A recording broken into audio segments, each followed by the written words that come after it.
Yes, which sounds like lots of fun, right?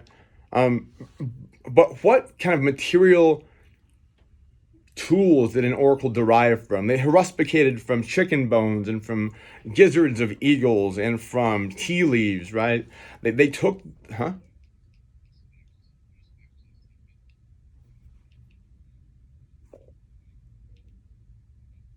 Right. But these are mundane, non-future telling, non-divine interventionary kind. There's no burning bush telling the oracle, right? The oracle is finding the future in the mundane artifacts of life by reading it and abiding with it a certain amount of time and looking at it a certain intense way, is my argument. So to read or think oracularly is to look at the around us, the tea leaves, the guts of the bird out on the parking lot, right? The jackrabbit carcass in the side of the road, in a way that gives it enough due attention to make it either predict the future or give us something emotional to connect to, right? It doesn't just apply to dead animals, right? Or tea leaves, or the Virgin Mary you see in your cinnamon roll. It applies to our interactions with other people. And so there's some exercises, and I have more of these I can post later on if people are interested in this kind of daily process. But I think thinking of things oracularly is the way to keep a work in progress, to predict the future of where your work's going, to predict the future of projects you've not even thought of yet, right? To look creatively and openly at the daily, mundane, quote unquote, mundane experience, right? All right. So, what is writing? What is the writer? What is the writerly behavior, right? So we're going to begin with looking at what does writing look like? Where does it live? What does it mean to get serious about writing? What do you need to start writing and to keep writing? It's a practice, right? And so you want to be writing all the time, or you are writing all the time, but how much of your writing is actually being done devoted to oracular thinking? Is it replying to emails, or are you trying to look at and abide in a certain experience of an intensity, whether it's a conference with a student or a poem you're reading or a Facebook post you're really angry about, right? Like, how much time and how much attention are you waiting for those guts, those entrails of the daily experience to begin to speak to you, right? It's not a separate act from sequence of experience, inquiry, sensation, observance. It doesn't happen when you put the pen to paper. It happens before, during, and after it. You're writing all the time, really, right? And so the whole idea is to get a ritual, a daily practice, or a twice weekly practice, or whatever you can actually squeeze in, right? Where you have a personal ritual, where you are condensing experience, where you are trying to oracularly think about the portents of whatever the intense experience or the source of that is, from that day or from that week, right? So the thing about a ritual practice or a practice of writing is it needs to be sustainable, right? Discussing a personal ritual, cooking, cleaning, right? Anything that you can do to make a set space or a set of actions that provides a routine that will get you in the writing mind, right? If you need a cup of coffee and a cigarette, and you need to be wearing your turtleneck, and you need to be wearing your beret, that's great, right? But use that every time. If there's something to get you into the mode, into the thought of the writing space, right? A certain kind of perceptive experience, then use that. And it's not silly or too crazy to, oh wait, what happened to my chat thing? Hang on. Can y'all see me still? Oh, there we are, sorry. I just thought my Teams went away. Good, didn't. All right. Anything that can get you into that kind of oracular space. If you have a prophet telling notebook that has nice thick vellum paper and has a nice fountain pen, right? Anything that put you in the mode where you are looking for the unusual, looking for the deep and the important in the act of the process of writing, right? Set that time aside and make it special, and make it odd, unique. Make it a ritual, right? And once you have that ritual practice established, right, keep doing it. If you found you work really well in the morning on the porch with a cigarette, a beret, a turtleneck, and your dog sitting in your lap, do it again. Do it again until it becomes habit. Find time whenever you can make it, and make it a set time. And that'll help by making the ritualized action, right, part of the writing. So that's the beginning of the oracular writing. That's what it looks like to begin with. So there's tasks now, or some development exercise we can look at if you want to pursue this idea of making the writing ritual part of your in progress completion.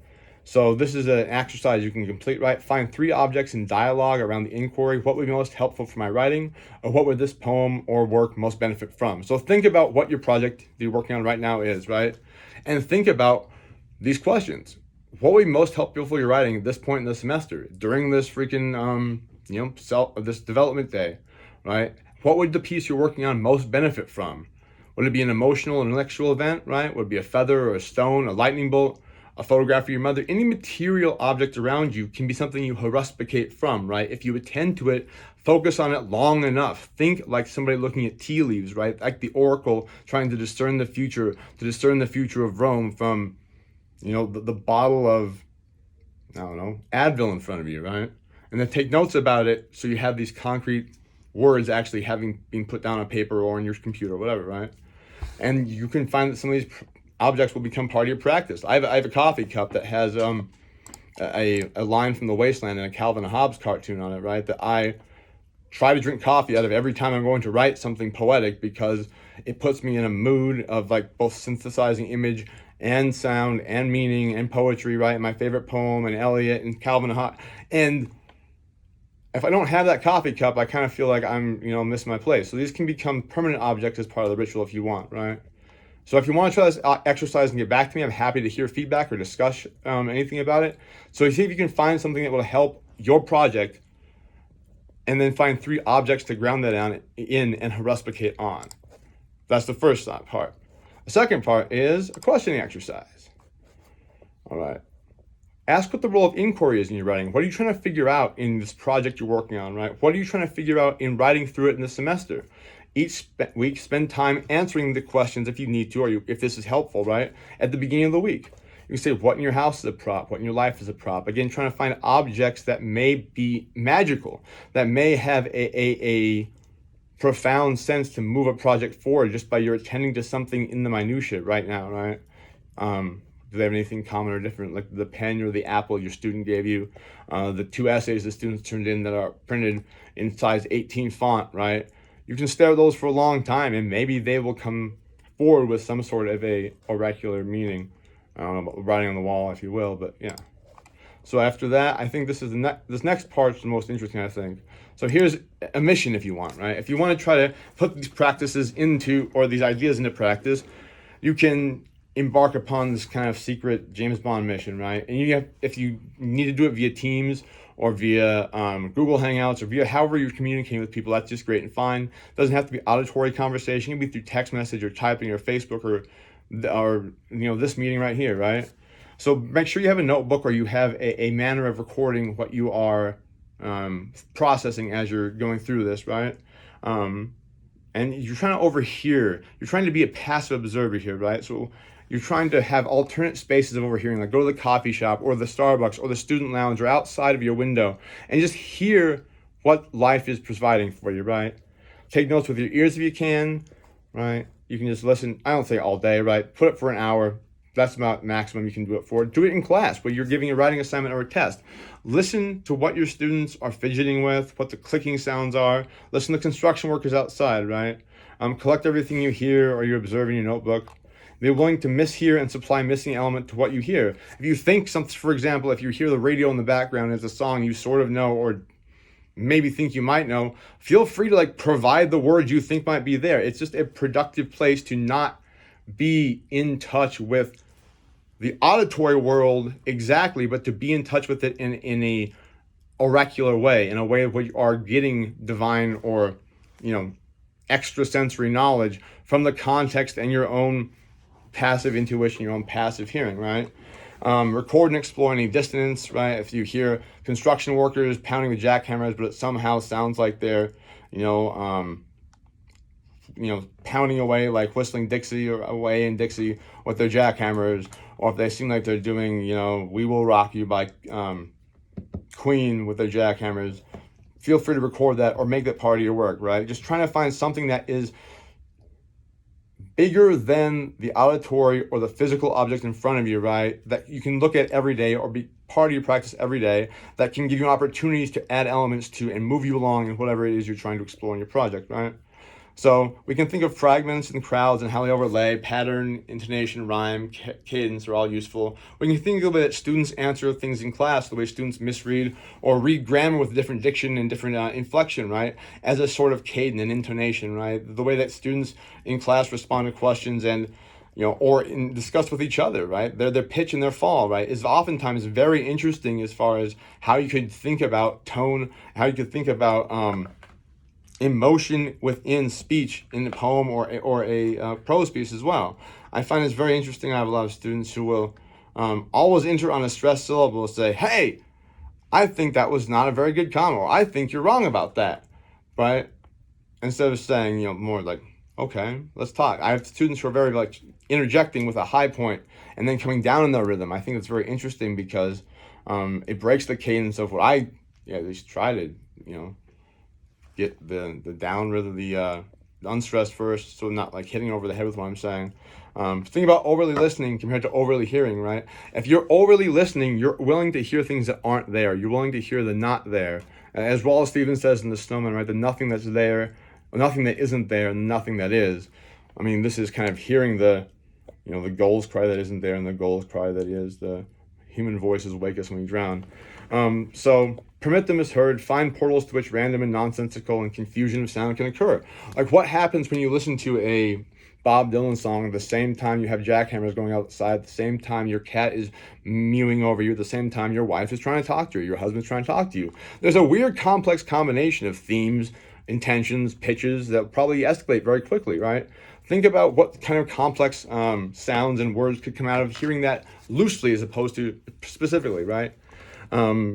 If a rustling brings to mind a strong image, the image should be recorded in your notes. Like if you think, wow, this sounds like Bob Dylan outside with a jetpack on, with a cat around his, cat over his shoulder, then that's an image you could use for your poem or prose story, I suppose.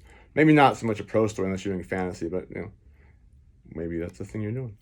All right, so again, just listen to the tension and structures of sentences, phrases, see how people are emphasizing their words. The barista, how is she emphasizing the fact that she doesn't have fresh coffee and she's going to have to make you a pour over, but you don't have time? Well, I have to do a pour over. Like, I don't have any fresh coffee. I don't want to give you old coffee, right? How are the sentences structured? Just think about the most common things as a way of producing real elements and real, devices to move along your in-progress work. And you can look at from the notes. You can make something off of class. The writing can take any form. Make language available to you if you want to. If anybody wants to ever do another team session or whatever, I have more of these exercises. If someone wants to try to complete the mission, we can talk about it. We can talk about the pre-discussion questions. You can feel free to berate me and throw tomatoes at me digitally now. If you think this has been a wildly impressionistic and I don't know, what do you say, a Coleridgean experiment in the Kubla Khanian creative process. But that's all I have for my presentation. We have a couple minutes left. Does anybody have anything to say? Do we want to meet later and talk about code questions or do little missions together virtually or unvirtually? Anyone?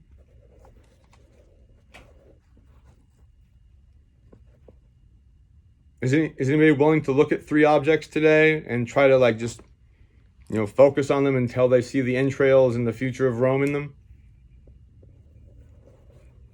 Well, we were. I was just, the only thing I can look at really right now is my camera. So we have all day though. If nothing told you yet about the future, you have other opportunities still.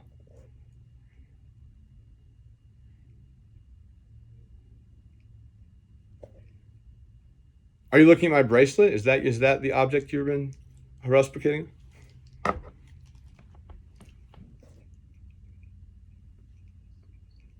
Oh, I can.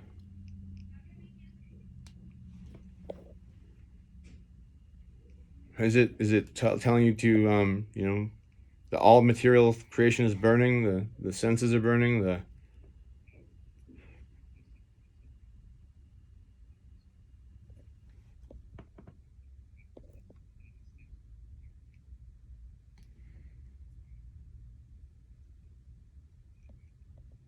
Sure. I mean, most certainly. But they're there.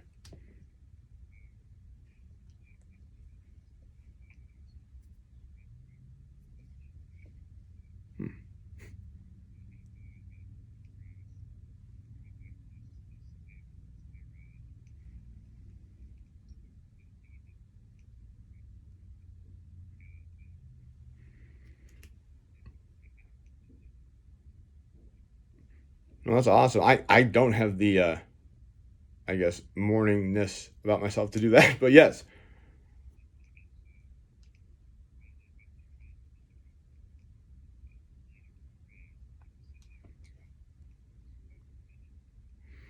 Mm-hmm.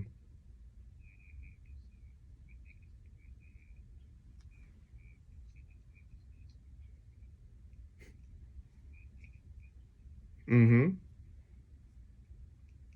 No, most definitely. Like, yeah, any situation, if you're open to its possibility to be productive and its possibility to give you something, right? To listen loosely enough on it to not over derive, oh, I'm just in a class talking about a student who missed three papers. I'm trying to like get him to turn something in, right? Like that in and of itself, that interaction can be a source of inspiration if it's not over determined to be, a non-creative interaction. So I mean, just yeah.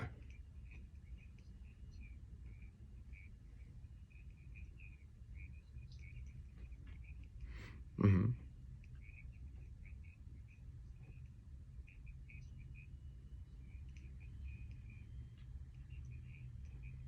Yeah, prolific athletes, multiple voices the same.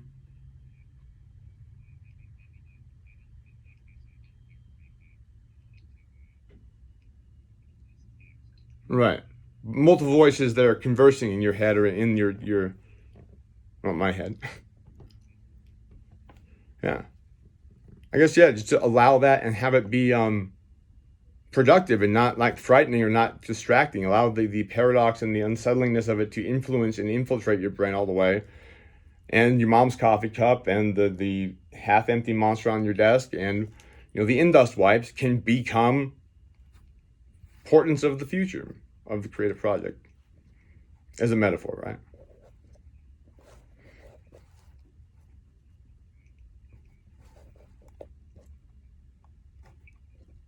Mm.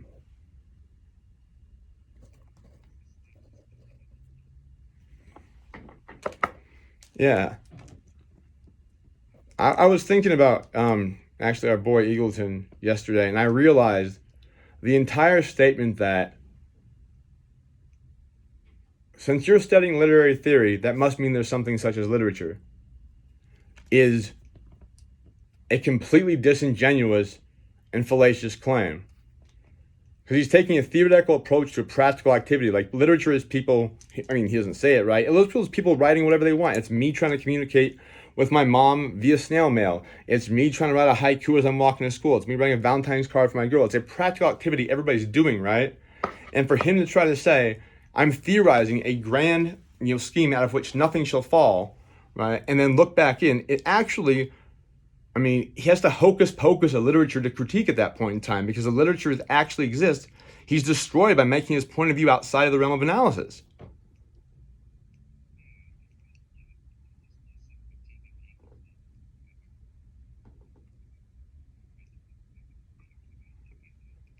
I read it. I mean, after I got home last night, I was like, "Son of a gun!"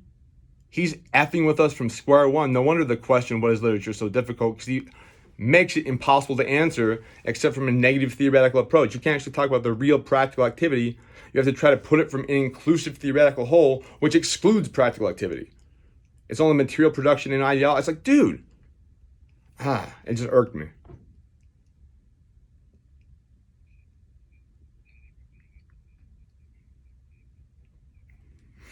Well, Terry Eagleton's theory, the question, what is literature, might be a prompt or a question you can answer yourself as an oracular or a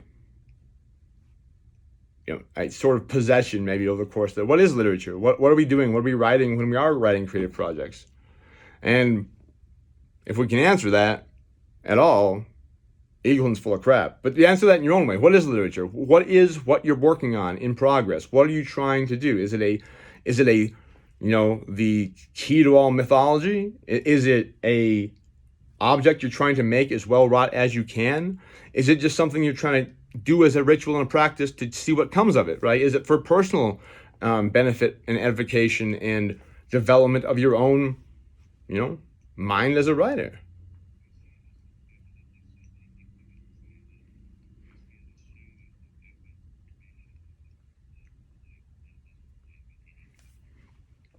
Agreed.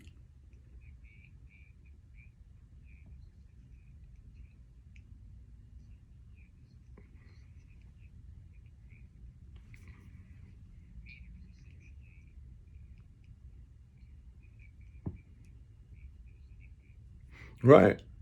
the trilling, or the inveterate wire trilling in the blood. I mean, everything that is linguistically, whether it's literature or a freaking, a bill from AT&T, right, is trying to communicate something with another human being, or trying to purposely not communicate something to like F with them, right? But either way, it's a human action, right? And that's the baseline of what we're doing in any project, is we're trying to communicate our interior world, or what we think of the exterior world that we've internalized, right?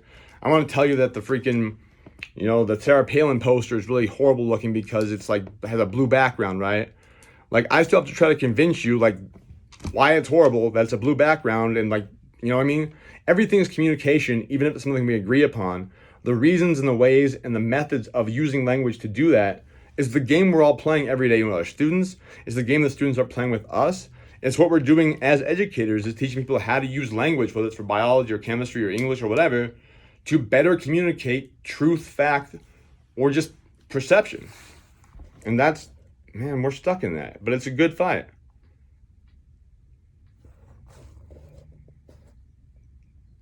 Yep. It's good trouble. For us, there's only the striving, as Mr. Stearns would say. All right, I think, yep, that's time. I'm out of time. I'll stay as long as anyone wants to stay, but I think it's now.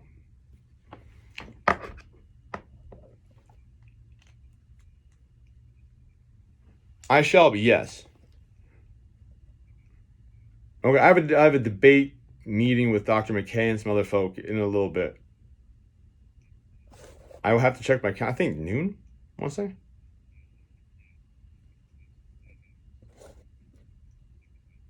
Okay. STD. We'll see you later, I'll be here. Hey, thank you, Myra. Thank you, Jodine. Thank you, Ryan, Robert, Crystal, Richard, the whole crew. Hopefully it was helpful for y'all. If not, it was only 20 minutes of your life. It's a Law and Order episode. All right, take care.